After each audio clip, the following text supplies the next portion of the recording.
I'm not taking issue with you, but there's no doubt that the globalists tracking social networks a month and a half ago, knowing food prices were going up due to dollar devaluation in the Middle East, knew that a revolution was coming. The dominoes were already set up.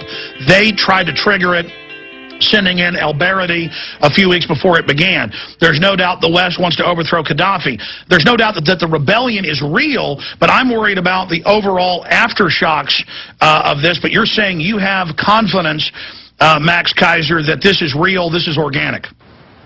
Yeah, it is real, and it is organic. I'm on the street, I'm talking to these people directly, I'm doing shows right here, and they have the notion now that they can rebuild this country in their image. And the People's Revolution is on the street, and it's spreading around this whole region, as you know.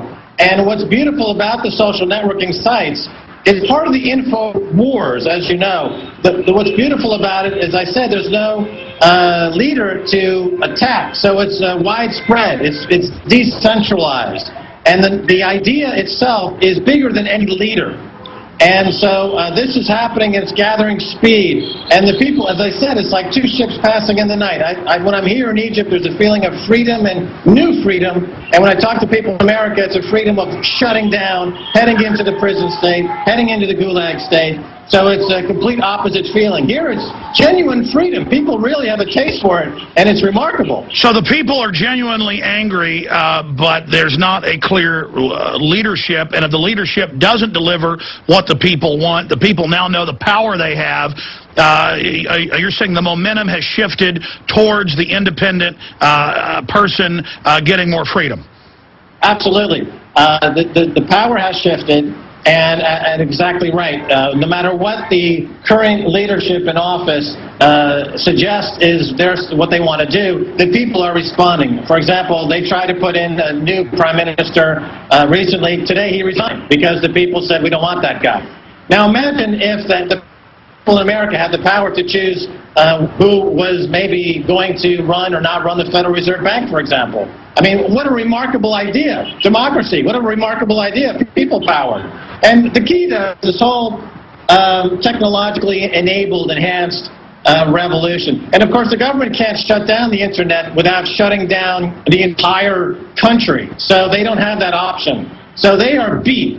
This current leadership in this country around the region are basically out of business. And this is, the people now are pushing forward. And of course, it's not based on Islam, it's not based on any politics, it's not based on any religion. I see Glenn Beck over in the UK and in the US is trying to push this line that this is an Islamist revolution, which is completely wrong. And there's nothing religious or theocratic about this People's Revolution. Well, there's certainly the Muslim Brotherhood element in it, but expanding on that, looking to the West there with what's happening in Libya, what's your view on Muammar Gaddafi with all the British weapons he's got, the open talk of having some type of NATO/UN/US ad hoc group going in there, currently backing the rebels in the east. They're on the border with Egypt. What do you think about the incredible turmoil popping up in Saudi Arabia? Do you see this thing spreading? Well, the question with Gaddafi you have to ask yourself is, they discovered he's got $30 billion parked in banks in the UK and the US.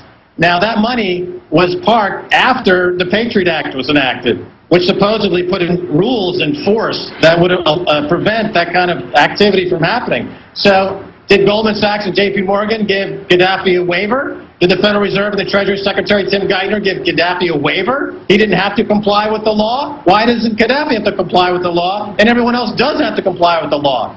What about Tony Blair? Wasn't he Gaddafi's good friend just 2 or 3 years ago? Selling him arms, hooking up blood for oil deals after the Iraq Fandango? Where's Blair in all this? How come Tony Blair's not after supporting his friend, Colonel Gaddafi? It's utter lunacy and hypocrisy. Well, that's just like a few months ago it came out that one U.S. bank alone laundered $360+ billion in Mexican narcotics money and was even chartering the airplanes and owning the airplanes for them, but the banks don't get in trouble for this.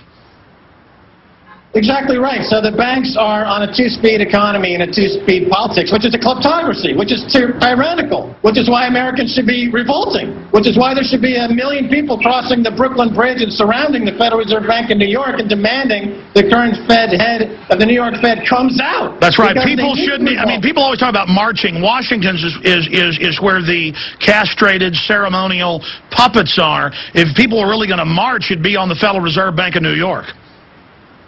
Absolutely. I mean, that's where the dictatorship is. Revolutions work, Alex. That's my message from Cairo, Egypt, is that if it's a decentralized, true, organic people's revolution, the establishment powers, even if they're armed, like these regimes are armed, they can't do anything about it. So the question to Americans are, what are you waiting for? The time is now. You're being held hostage by tyrants.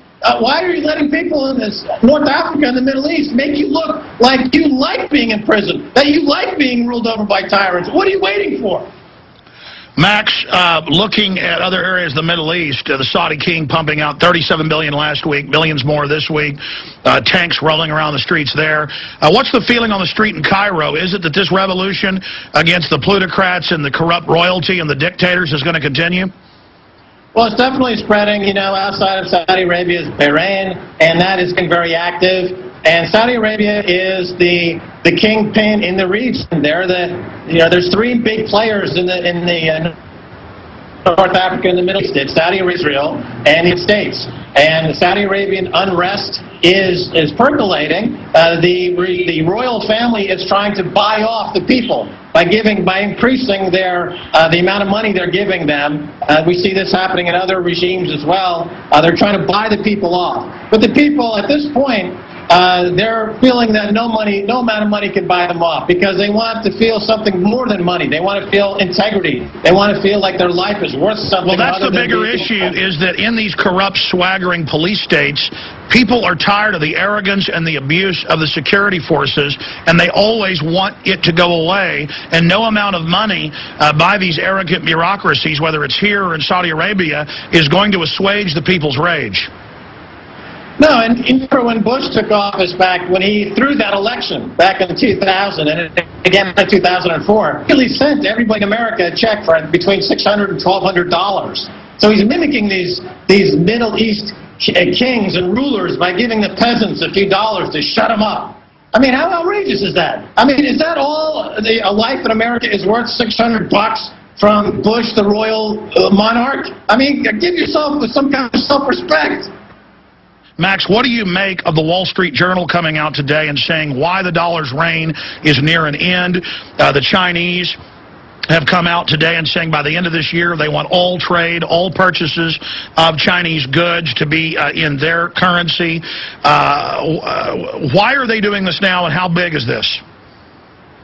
Well, they're doing it now because there's no denying it anymore. They can't hide it anymore, and everybody knows it. I mean, this is no secret. The dollar is no longer going to work as a world reserve currency anymore, and we're moving toward a new global currency grid. The dollar is going to play a lot less of a role. The key to understand is that when time for the dollar to devalue comes, it'll happen in one day, and suddenly everything in America will cost 2 to 3 times more. And America will, the president will say, well, we had no choice. We had to devalue the dollar because it's going to help you, our export market, it's going to help you get jobs. Of course, the only jobs that America will be qualified for at that point will be cotton picking. So you're going to have 20 million cotton pickers in America competing with cotton pickers around the world. So it's over. The Wall Street Journal is stating the obvious. At some point, it's embarrassing for them to pretend like this is not the case. I mean, they have to at least recognize what's the obvious situation, so they can't hide it anymore. And it's exactly what we've been saying on your show, and it's why gold and silver are hitting new highs. They'll continue to hit new highs because the fiat currency regime and the U.S. dollar, period, is finished. It's that simple.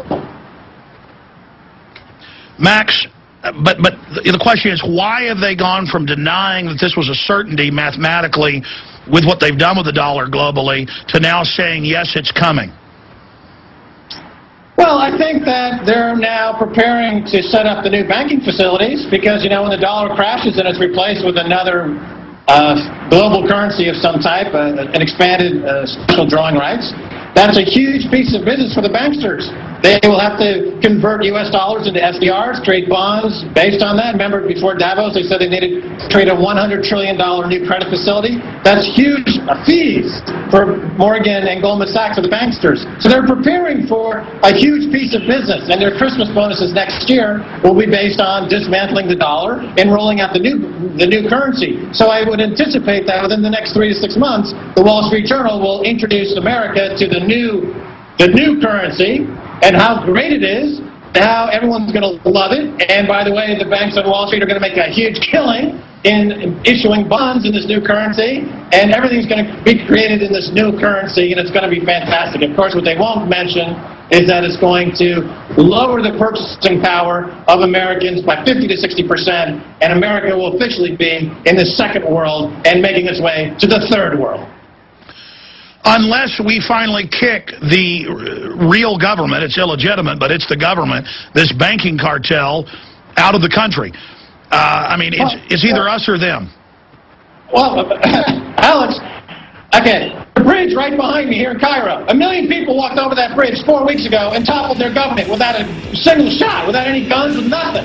No money, no military, just with the will to be free. It happened right here.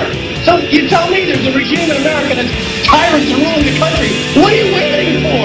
What are you waiting for, America? And are you waiting for? What is it going to take? How many of you have to go to jail? How many of you have to have your money stolen? How many jobs have to be outsourced to Egypt and the rest of the world? How many lies? Stay there.